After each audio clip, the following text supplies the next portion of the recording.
I should have spoken up years ago. But somewhere between grief and the desperate need not to be a burden, I learned to make myself very, very small. At 61, I've discovered that the quieter you become, the more invisible you get, until one evening someone says something in a language they're certain you don't understand, and you have a choice to make. My name is Margaret Ellsworth, though most people who love me have always called me Peggy. 4 years ago, my husband Robert died of a stroke on an ordinary Wednesday morning in October, the kind of crisp, golden Toronto day that feels unfair to grieve in. He was shoveling the front walk, which he absolutely did not need to do because we had 2 perfectly good snowblowers in the garage. That was Robert. Always doing things the harder way because he said the work was how he thought. We had 31 years together. He was a structural engineer, the kind of man who looked at every building we passed and quietly told me what was holding it up. When he died, I kept thinking about that. What was holding me up now? Our son James was 32 then, already managing a team at a financial technology firm downtown. He'd taken 3 days off work, arranged the funeral with a terrible efficiency that I now understand was the only way he could survive it, and then gone back to 16-hour days because stopping meant feeling it. I let him go. That was my first mistake. For 2 years, I rebuilt a routine. Morning walks along the Humber River Trail, volunteering at the Etobicoke Public Library on Tuesdays and Thursdays. An online watercolor class that I was genuinely terrible at but found calming. I cooked elaborate dinners for one person and left most of them in the fridge to go uneaten. I was fine, I told people. I was managing. Both of those things were partially true and entirely misleading. Then James married Yuki Tanaka. She was brilliant, a biomedical researcher at U of T, working on something involving cellular regeneration that I didn't entirely understand, but found impressive every time she tried to explain it. She was kind to me in the careful way of someone who has been warned that the situation is delicate. Her parents, Haruki and Emiko Tanaka, had moved from Osaka to Richmond Hill when Yuki was doing her doctorate, and they ran a small but highly respected Japanese grocery and specialty foods shop that locals had been devoted to for nearly a decade. I was happy for James. I truly was. He had been so consumed by grief and work that for a long time I worried he'd forgotten how to want things for himself. Yuki clearly made him remember. But the 3 of them, James, Yuki, her parents, formed a constellation of busyness and connection that I circled from the outside, close enough to feel the warmth, too far to be part of it. It wasn't anyone's fault. Nobody was unkind. Yuki always asked how I was doing when we saw each other at holidays. Her mother Emiko would bring me pickled vegetables and red bean sweets whenever they came over, with the quiet generosity of a woman who communicated through food. James would hug me at the door and say he'd call that week, and sometimes he did, and the calls were warm and brief and left me sitting by the phone feeling more alone than before I'd answered. The invitation came in early March, the kind of gray Toronto morning where the snow has turned to slush and everyone is tired of winter but knows it isn't finished with them yet. James called while I was eating breakfast. "Mum, hi. Do you have a sec?" He always asked that, as though I might be in the middle of something pressing. My schedule had exactly one appointment that day, a library shift at 10. "Of course, sweetheart. What's going on?" "So, Yuki's parents have this big thing coming up. Uncle Kenji, he's her dad's brother. He's flying in from Osaka with his wife and their business partner. There's a possibility of them expanding the grocery business, maybe opening a second location in Mississauga. It's a significant deal for the family. Anyway, they're doing a dinner Saturday at Yuki's parents' place in Richmond Hill, and Yuki thought it might be nice if you came. You know, show the family side of things. Uncle Kenji is quite traditional. Apparently family is very important to him, and Yuki thought having you there would." He trailed off. "James, yeah? You'd like me there so the family looks complete." A pause. "Mum, it's not like that." But it was like that, and we both knew it. I was a prop, a kind one, a well-intentioned one, but a prop. The widowed Canadian mother-in-law whose presence at the table would signal wholesome family values to a traditional Japanese businessman. I should have said I was busy. I had a watercolor assignment due. A new batch of tulip bulbs to catalog for the library's spring seed exchange program, leftover soup that genuinely required my attention. Instead, I said, "What time should I be there?" The relief in his voice was so immediate and so genuine that it softened my irritation. 7. And Mum, maybe dress up a little? Nothing over the top, just you know. After we hung up, I sat at my kitchen table and looked at the photo of Robert on the shelf above the radiator. He was laughing in it, mid-sentence about something, caught by the camera in the middle of being entirely himself. I thought about what he would have said. He would have told me to go and to stop being so afraid of taking up space. What I hadn't told James, hadn't told anyone except Robert, was that I'd spent 8 years in Japan. I was 24 when I left Toronto. I had a degree in linguistics and a romantic idea about seeing the world before settling into whatever came next. I'd taught English at a high school in Kyoto through a government exchange program, planning to stay 1 year. 1 year became 2, then 4. I moved to Osaka at 28, started teaching adults at a language institute, and somewhere between the covered shopping arcades of Namba and the quiet temple mornings of Fushimi Inari, I fell deeply in love with the country and its language. I hadn't studied Japanese formally at first.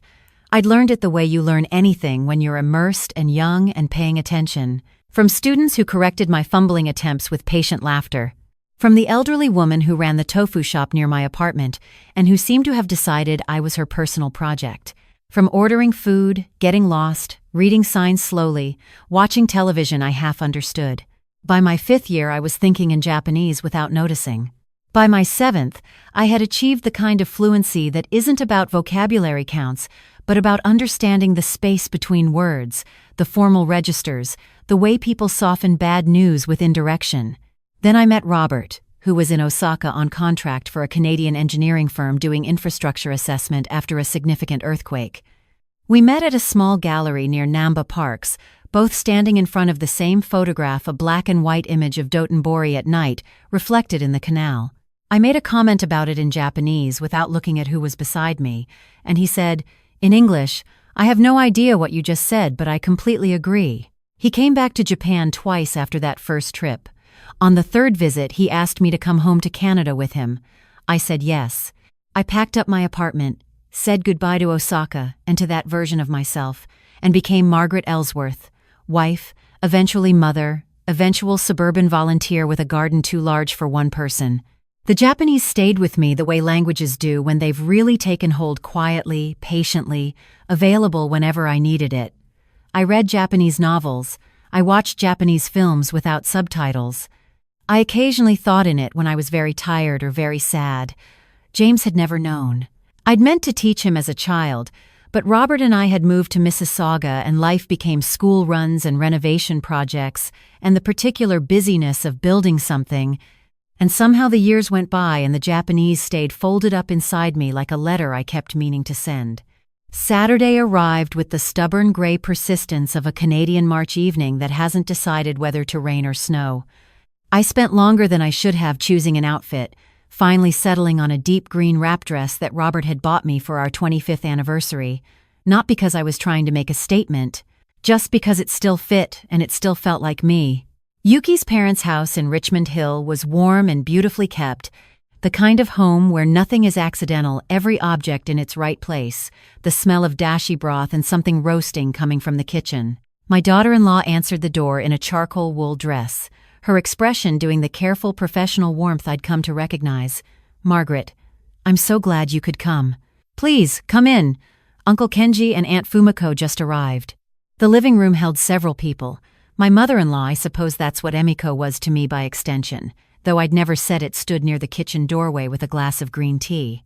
Her husband Haruki was deep in conversation with a man I took to be Kenji, late 60s, compact, well-dressed, with the composed bearing of someone who rarely wasted words. Beside him was a small, elegant woman with silver-streaked hair, Fumiko, and beside her sat a younger man in his 40s, sharply dressed, who James quietly told me was Kenji's business associate, Nishimura-san. James came to my side immediately, touching my arm. "Mom, you look great. Come on."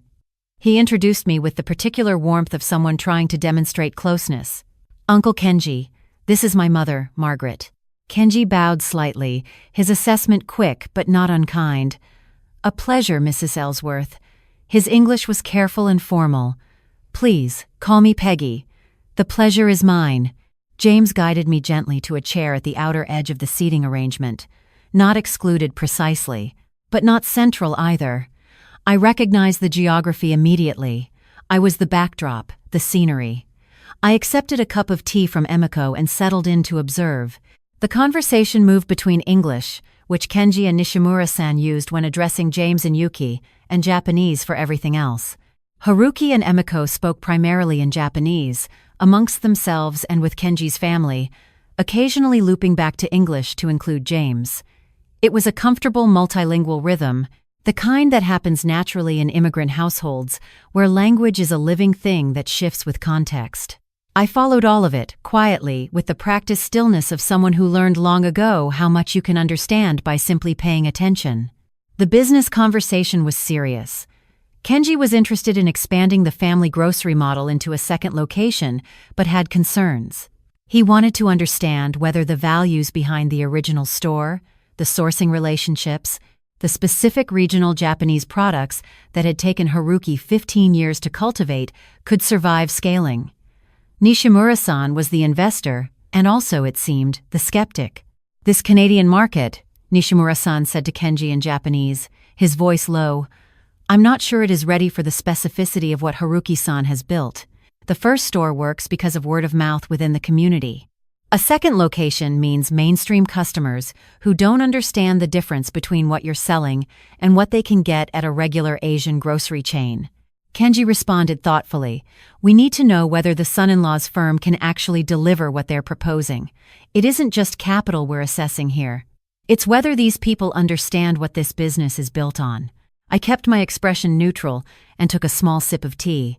Emiko came in from the kitchen to refill cups, and Haruki said something quietly to her in Japanese. Then Emiko glanced at me and continued in Japanese to Kenji's wife Fumiko, her voice lowered by only a few degrees. "She's pleasant enough, but I worry for James sometimes. She seems very alone, very separate from everyone." Fumiko nodded slowly, watching me. Haruki added, "I understand she lost her husband some years ago. She hasn't really found her footing again, I think. These Canadian families are so individual. Each person alone in their house, living separately. It's a different way," Emiko said, more softly. "Yuki tries to include her, but the woman keeps a certain distance. She doesn't reach toward the family. In our culture, you would never let your son's wife feel unsupported like this. But perhaps she doesn't know how."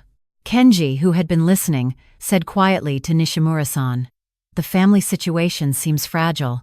A man who doesn't have a strong family foundation, how stable is he really? For a long-term business relationship, this matters." Nishimura-san nodded. I noticed. "The mother sits there like a guest at someone else's table." My hands were perfectly still on my teacup. Inside I felt something shift, not anger exactly, something older and more complicated than anger. The truth of it, the part that was actually accurate, was what landed hardest. I did sit like a guest at someone else's table. I had been sitting like a guest at my own son's table for 3 years, waiting for an invitation that I'd told myself I didn't need. But the part that wasn't accurate, the implication that James lacked steadiness because his mother had quietly crumbled, that was something I couldn't let stand. They moved to the dining room and the table was extraordinary. Emiko had been cooking for 2 days. Clearly grilled black cod, a mushroom and tofu hot pot still bubbling on a portable burner at the center of the table, pickled vegetables, steamed rice, and a stack of small dishes that kept appearing from the kitchen in waves. I was seated near the end, between Haruki's elderly sister, who spoke no English, and the polite void of someone not quite included in the main conversation. James and Yuki were at the other end with Kenji and Nishimura-san, talking about the proposal in English. I could see James working hard, making his case, his hands moving the way they always had when he was passionate about something. He looked like Robert in those moments. Same forward lean, same quality of concentration. The side conversations continued in Japanese. Fumiko was telling Emiko about someone in their Osaka neighborhood. Then Emiko turned to Kenji and said, still in Japanese, "Look at her. Even at dinner she says nothing, connects with no one." Yuki's mother should not have to worry about managing the feelings of her son's mother on top of everything else. Kenji glanced at me once, briefly. It reflects on the household. Nishimura-san, more directly. "I'll be honest, Kenji-san. The more I watch, the less confident I feel. If the family structure is this loose, What does that tell us about how he handles long-term commitment? Kenji said nothing for a moment. Then, we'll see how the evening concludes. I set down my chopsticks. 40 years ago, a young woman in a small Osaka apartment had learned that staying quiet was sometimes a form of respect and sometimes a form of cowardice, and the hard part was knowing the difference. Robert had known. He'd always known when I was being gracious and when I was just afraid. I could almost feel him beside me at that table, saying nothing, just waiting for me to figure it out. I looked at Kenji-san, then at Emiko, then at Nishimura-san. I took a breath. And then, in Japanese, not textbook Japanese, not careful foreigner Japanese, but the particular cadence of someone who had spent years in Kansai, who knew the rhythm of the region and the weight of the formal register, I said, I apologize for interrupting, and I apologize for not being more honest earlier this evening. The silence was immediate and complete. Emiko's teacup stopped halfway to her mouth. Haruki stared. Fumiko's eyes went wide. Kenji's expression didn't change, but something behind it did a sharpening, a recalibration. At the other end of the table, James turned, baffled. Mum? I continued in Japanese, because it was important that Kenji and Nishimura-san understood every word without the buffer of translation. I've been listening to this conversation since I arrived. I want to address something before it influences a decision that would be unfair to my son. Nishimura-san said slowly, You speak Japanese. I lived in Osaka for 6 years before that, in Kyoto for 2. I taught at Katayama High School in Kyoto, and later at a language institute near Shinsaibashi. I have not spoken Japanese regularly in many years, so please forgive any rust, but I have understood everything said this evening. The quiet that followed had a texture to it.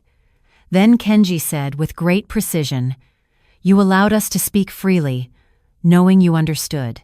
I did. I'm sorry for that. I want to explain why, and then I want to correct a misunderstanding. He waited. This was what I had always admired about Japanese conversational culture. The patience, the space given for a thought to complete itself. You have observed that I sit apart this evening, that I don't reach toward the family, that my son's home life appears fragile, because his mother seems lost. You are not wrong in your observation, but your conclusion is wrong, and it isn't fair to James. I looked at Emiko, who had gone very still. The distance between me and my son's family is not a reflection of James's character, it is a reflection of my fear. When my husband died 4 years ago, I made a decision. I told myself it was generous, but I think now it was actually just fear dressed up as generosity. I decided to take up as little space as possible. I thought I was protecting James from the burden of a grieving mother. I told myself he was busy, that he had a life to build, that I should not be someone he had to manage, so I became very easy to overlook. I made myself small, and then I was hurt that no one could see me. My voice caught. I paused, pressed my hand flat on the table for a moment. That is not James's failure. That is mine. He has called every week since his father died. He has invited me to things I declined because I didn't want to impose. He married a woman who has tried, more than once, to include me. I am the one who kept a certain distance. I am the one who made it easy for everyone to assume I preferred to be left alone, and I am the one who should have spoken up sooner. At the end of the table, James had gone very quiet. I could see his jaw working. I turned to Kenji directly. My son is a person of exceptional integrity. He is attentive to the people in his care. He simply inherited a mother who got very good at pretending she didn't need attending to. If you are evaluating his character through the lens of how close his family is, then I want you to have accurate information. We are close. We have just been clumsy about showing it. That is something we are capable of changing.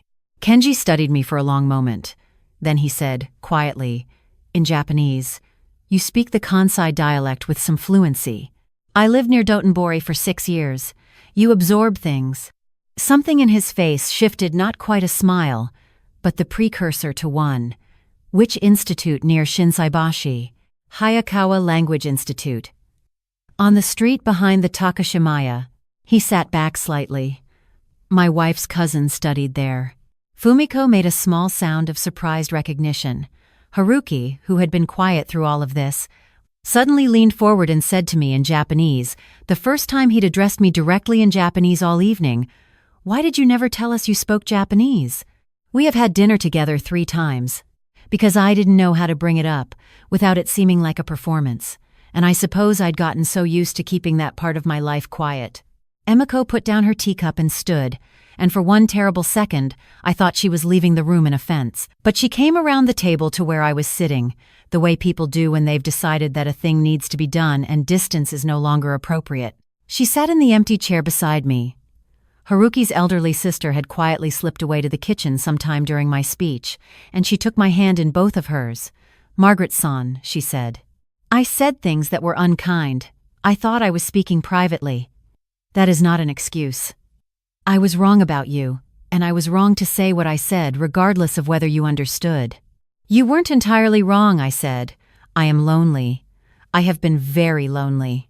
But I don't want to be anymore, and I'm starting to think the only way to stop being lonely is to stop pretending that I'm not." At the end of the table, James got up. He came to where I was sitting, and the look on his face was the look of someone who has understood something several years too late, and is having to absorb the full weight of it. He crouched down beside my chair. "Mum, I know. I didn't know." His voice was careful and very low. "I thought you wanted the quiet. You always said you were fine. I was lying.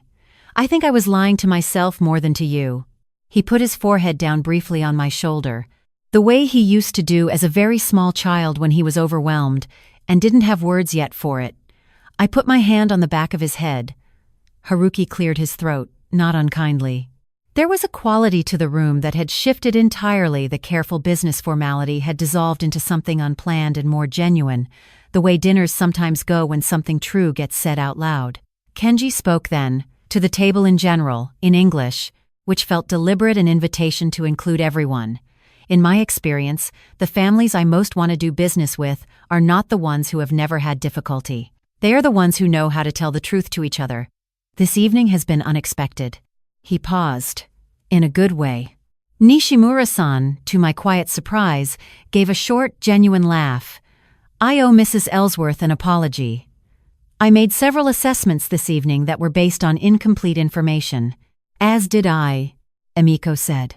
Yuki, from her end of the table, had her hand over her mouth. When she caught my eye, she shook her head slightly, not in dismissal but in the way of someone recalibrating entirely. "I should have tried harder," she said quietly. "I thought you were private. I didn't want to push." "I wanted you to push a little," I admitted. "But I never said so, and that wasn't fair to you."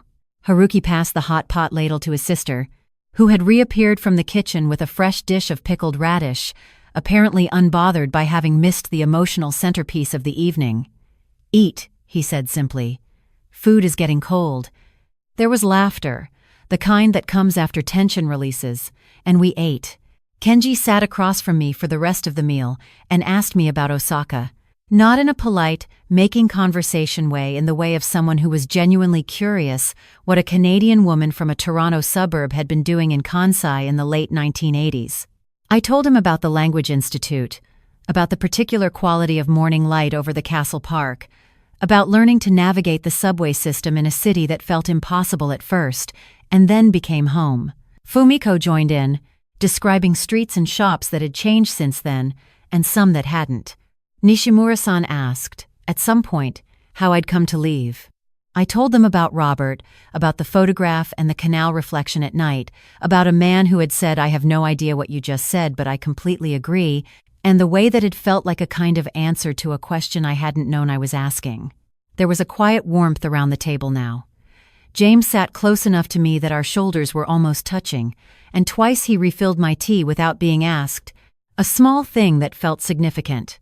It was during the second pot of green tea, while Haruki was explaining to Kenji the sourcing relationship he'd spent 12 years building with a small artisanal soy sauce producer in Hyogo Prefecture, that Kenji turned to me and said, in Japanese, with some care, "Mrs. Ellsworth, may I ask you something that is perhaps forward?" "Of course. You spent 8 years in Japan. You speak the language with real knowledge, not just competence. You understand the culture from the inside, not as an observer. You also understand Canada, Ontario, how things work here. This combination is rare." He paused. Our company is trying to understand the Canadian market, not just the Japanese-Canadian community, which Haruki-san already knows well, but the broader market. Where there is genuine interest in Japanese food culture, Japanese product quality, how to communicate that authentically to Canadians who are curious but unfamiliar. We have struggled to find someone who truly understands both sides of that. I looked at him. You're describing a cultural consultant. In very plain terms, yes. Someone who could advise on how we present, how we communicate, where the genuine points of connection are between Japanese food values and what Canadian consumers actually care about. It would involve some meetings here in the Toronto area, and, if you were willing, perhaps one trip to Osaka to meet with our team there. The silence that followed was entirely different from the earlier silence. This one was full. Yuki was staring at her uncle with an expression somewhere between surprise and something like relief. James's hand closed around my wrist briefly. "I'm 61 years old," I said. "Yes," Kenji said. "And you have exactly the experience we need. I don't see the relevance of the number." Haruki laughed quietly at that. Emiko pressed her hand to her mouth, smiling. I thought about the kitchen I would go back to that night. The herbs in the window no one but me would cook with. The quiet that I had told myself I preferred. The volunteer shifts that were genuinely meaningful but were also, in the honest light of this particular evening, a way of filling time that was not the same as filling a life. I thought about Osaka in late spring, the way the light came through the covered shopping streets in the afternoon. The old woman from the tofu shop who had taken it upon herself to correct my Japanese every single day for 2 years and who I thought about more often than made any logical sense. I would need to think about it properly, I said. Of course. But I am not going to say no. Kenji nodded once, with the particular gravity of a man who registers the weight of things. That is a reasonable beginning. When the evening wound down and people began finding their coats, James and I ended up in the front hallway while Yuki was saying goodbye to her uncle. He took my coat from the hook and held it out for me, and we stood there for a moment in that ordinary ritual way, and I could feel him choosing his words. "Why didn't you tell me?" he said finally. "About Japan, about any of it." It started to feel like a different person's story, like it had nothing to do with who I'd become. It has everything to do with who you are. I know that now. I think I always knew it. I just wasn't sure anyone else wanted to know that version of me. He looked at me the way Robert used to look at me when I'd said something he thought was important. "Mum, I always wanted to know. I just didn't know there was more to know." Emiko found me before I left and pressed a container of leftover black cod into my hands, wrapped carefully in foil. She held my gaze. "Sunday dinners," she said in Japanese, then switched to English as though she wanted to be absolutely certain I understood. "We do Sunday dinners here, family dinners. You will come." It wasn't a question. "I will come," I said. Yuki hugged me at the door, properly, the first time we'd done that. "I want to hear about Kyoto," she said. "I have relatives there I barely know. Maybe when you go to Osaka we could, if that's not too strange to suggest." "That is not strange at all to suggest," I said. I drove home down the 400 toward the city, the highway lit up the way it always was, the February clouds finally breaking into something that might be stars if you were patient enough to look. My phone buzzed 3 times before I got home. James saying he loved me. Yuki sending a photo she'd taken of me and Emiko at the dinner table, heads together, mid-conversation, neither of us aware the photo was being taken. And a message from an address I didn't recognize, Kenji's assistant, it turned out, with a formal note confirming the consulting conversation and asking for my availability in the coming weeks. I sat in my driveway for a few minutes. The house looked the same as always, the porch light on because I'd learned years ago that coming home to a dark house was harder than it needed to be. But it felt different. Or maybe I was the one who felt different. I had spent 4 years making myself smaller and quieter and easier to overlook, telling myself that was kindness, when really it was fear of needing too much. Fear of being seen as someone who couldn't manage. Fear that the life Robert and I had built together didn't quite fit one person, and so I should just accept the parts that were left over and be grateful. I hadn't been grateful. I'd been lonely and proud and too stubborn to say so until a dinner in Richmond Hill, where I heard myself described as a woman who sat apart, who didn't reach toward her family, who had lost her footing, and instead of hiding from the accuracy of it, I'd finally decided to do something about it. The secret everyone thought the evening was about was that I spoke Japanese. But the thing I had actually kept secret, the thing I'd kept even from myself, was that I still had things to offer. That the 8 years in Osaka, the 31 years with Robert, the 4 years of figuring out how to still be a person without him, all of it added up to something real and specific and worth something. I'd packed all of that away like the language itself, folded up neatly and stored in the back of a drawer, as though it would embarrass someone. I got out of the car, went inside and stood in my kitchen, made tea, sat at the table where Robert's photo watched from the shelf, mid-laugh, mid-sentence, mid-being entirely himself. I thought, Sunday dinner, Osaka in April if I said yes. A conversation with my son that was the first genuinely honest one we'd had in 4 years. An apology from a woman who didn't have to give it. A photograph of 2 women who had gotten it wrong with each other and were in the process of getting it right. I thought about a street near Dotonbori that smelled like takoyaki and canal water at low tide. About a very small apartment near Piazza No, that was the other story. My apartment had been near Shinzaibashi, up 4 flights of stairs with a window that looked directly into someone else's kitchen across the alley. I'd loved that window.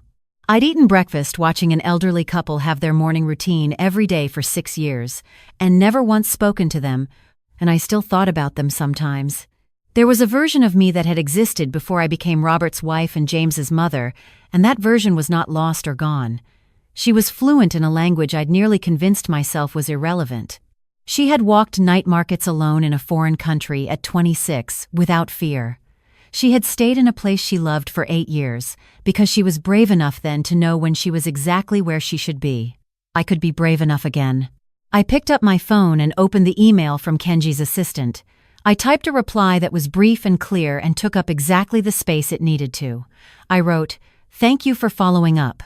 I would like to move forward with the consulting conversation. I am available from mid-March onward, and yes, I would very much like to come to Osaka." I went to find my passport.